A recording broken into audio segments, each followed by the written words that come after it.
Kia ora everyone. The opportunity of New Zealand.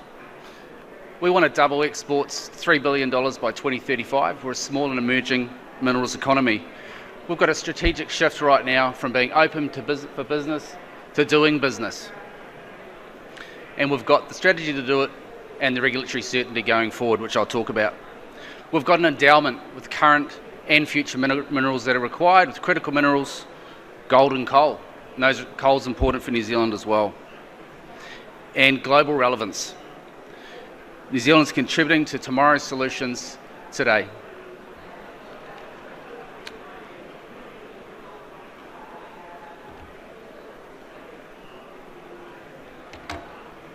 My name's Kerrin Connolly. I'm the Manager of Business Development for the Resources Department in the New Zealand Ministry.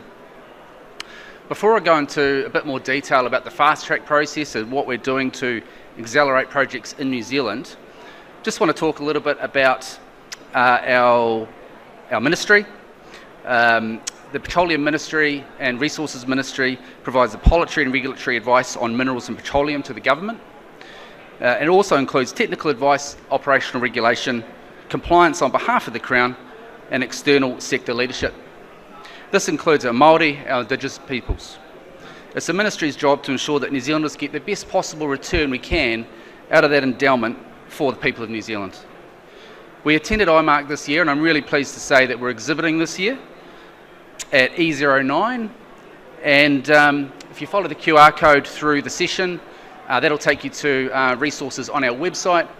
And I encourage you to go to our stand. You'll see a bunch of New Zealand companies there, both minerals companies as well as METS companies, right through the value chain with our New Zealand trade and enterprise partners. Some of those critical minerals might go handy in the batteries in this control, I reckon. Okay, so there's a few regulatory changes we've made in New Zealand, the government's made, and that we execute as a ministry. To explain what we're doing with projects going forward, it's important to start at the start, and that's with the regulation and the law. Fast track, listening to industry and New Zealanders across all sectors, it was recognised that the resource management legislation,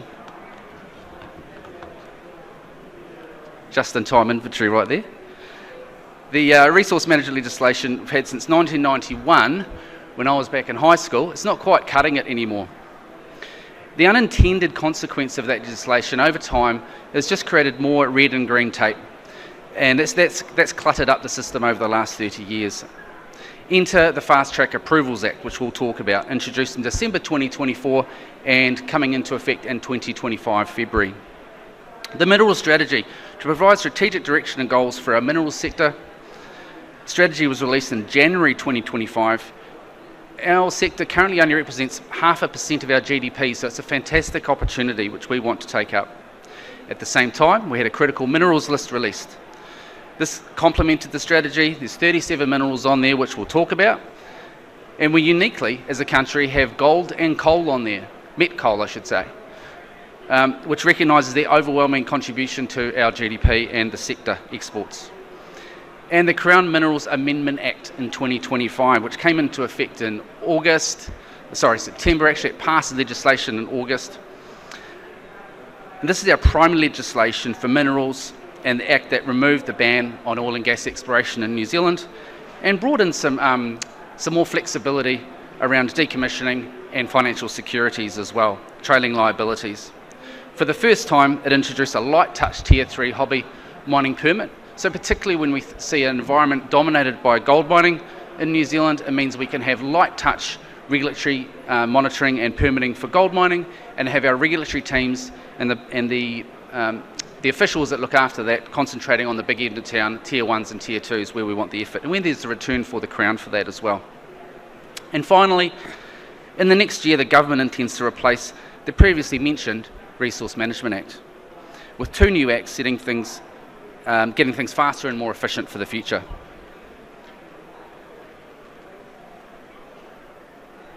The Minerals Strategy. It's a plan over the next 10 years to double minerals to $3 billion by 2035. It's built on 3 pillars about being productive, valued and resilient. Also while maintaining environmental standards and holding to our treaty commitments. for the Treaty of Waitangi. Productive is about making a much larger contribution to our exports. After IT and technology, mining and minerals is already our second highest wage-paying sector in the country. Just that most Kiwis don't know that yet. Being productive includes making our permitting system faster, which we are very proud of having achieved with my colleagues in the permitting team back in Wellington. Valued is about understanding our endowment, making sure that the industry understand the value of our geodata catalogue, which we have, and our core library north of Wellington, which is accessible. And resilient is about making sure that we contribute to today's problems and tomorrow's problems, and the so-called energy transition, and insulating ourselves and our friends from supply chain shocks. You'll see up there the URL for our geodata catalogue. I encourage you to go to that. The website as well. The ability to have downloadable, transferable data. There's over 80 years of data there. Reports, borehole results, survey results, it's all there. And we get a lot of compliments about that, and we're very happy to help. The one-stop shop, the Fast Track Approvals Act. The Act purpose is to facilitate the delivery of infrastructure and development projects with significant regional and national benefits. This means national, major infrastructure energy projects, mines, housing projects. The Act is considered a one-stop shop for approvals under a decision-making panel led by a convener. The Act wraps up into one approval what are otherwise multiple approvals under the 9 bits of ledger you can see up there. The panel does not come at the expense of good due diligence and economic and environmental feasibility and good judgment. By design, unlike the RMA, there is no right of appeal to the Environment Court on the merits of a decision. The Fast Track Approvals Act, when passed, it had 149 projects included in a schedule within the Act. On the commencement, this resulted in a suite of projects to start the application and panel process so we could get things going in New Zealand. In this, there were 18 mining and quarrying projects, including 10 gold, coal and mineral sand projects. 3 of the 149 projects are now approved, 19 are in progress with panels, including 2 significant mining and quarrying projects. That's the URL there. I encourage you to have a look at that. And remember that one for later on. You can go, there's a lot of information about the fast track process in New Zealand, which I'd encourage you to look at. Or again, stop by the stand, EO1909, and we can talk to you about it. The critical minerals list. We've introduced the mineral strategy, the Fast Track Approvals Act, and this leads us to the other leg on the stool, which is the critical minerals list, and there's 37 minerals in this. You can see up there the criteria that we used to determine how they were selected.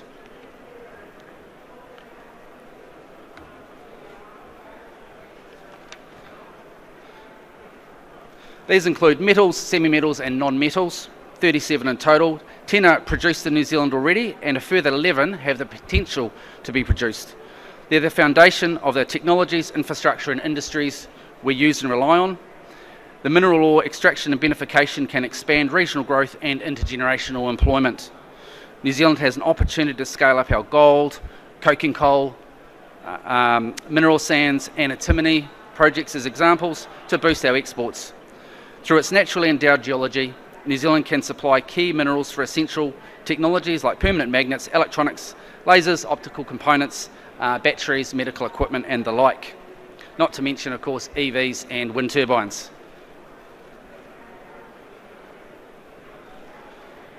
On the left you can see 14 minerals right now in play in New Zealand. In production, or commencing production. Many of these opportunities in front of us right now are being delivered by a mix of private, public companies from New Zealand, Australia and Canada as examples. I can't say specifics by company, but beyond the big hand, small map explanation I'm giving you right now of the endowment, companies are working on the ore separation methods and feasibility with international partners. Some new projects are at varying stages of feasibility, some at DFS stage, some at bankable feasibility. Other attractive projects are iteratively growing and developing from their concurrent permitting, drilling and defining their extractive opportunities. The West Coast is endowed with light REEs from monazite feedstock, itemised on the left, and the Great Southern Alps has endowed its slopes, valleys, riverbeds and coastline with ilmenite, titanium, vanadium, zirconium and monazite. As we go further north, we have enormous onshore and offshore inferred and indicated iron, vanadium and ilmenite, titanium resources. Through the Reefton area, Southern Alps and Nelson, Tasman, at the tip of the South Island, we have multiple inferred antimony resources being drilled and defined as we speak today. It almost goes without saying that New Zealand is benefiting from a gold exploration resurgence with multiple new entrants, many of which you'll see presenting today and tomorrow on E09. These plays are all represented by those companies and encourage you to have a look. Come by. Something I really enjoy talking about, partners overseas, I think is a real differentiator for our country, is our Māori economy, especially when I visit other countries and what happens in those countries. We have a real unique differentiator with our Māori economy and our Indigenous corporations that are worth multi-billion dollars worth of asset holdings. Our Māori asset holdings have grown over the last 30 years as a result of historical Regis settlements with Crown. And today, Māori are major owners in commercial property, infrastructure, tourism, and joint ventures. Examples include ports, agribusiness, iron sand mines, coal mines, and retail super hubs. Māori bring centuries of wisdom as kaitiaki, guardians of land and sea, protecting the environment for future generations. And immediately following that responsibility, they desire jobs and opportunity for their people and communities. And I've seen this firsthand, particularly their young people, often in regional areas. It's a fantastic win-win. This makes them desirable joint venture partners, employers and participants in projects, and they are sophisticated investors. We work closely with our colleagues at Invest New Zealand on connecting projects to iwi and iwi to projects. New Zealand as a new frontier is no longer just the land of the long white cloud, but if I can say it's the land of the long strike with mineralisation extending in all directions.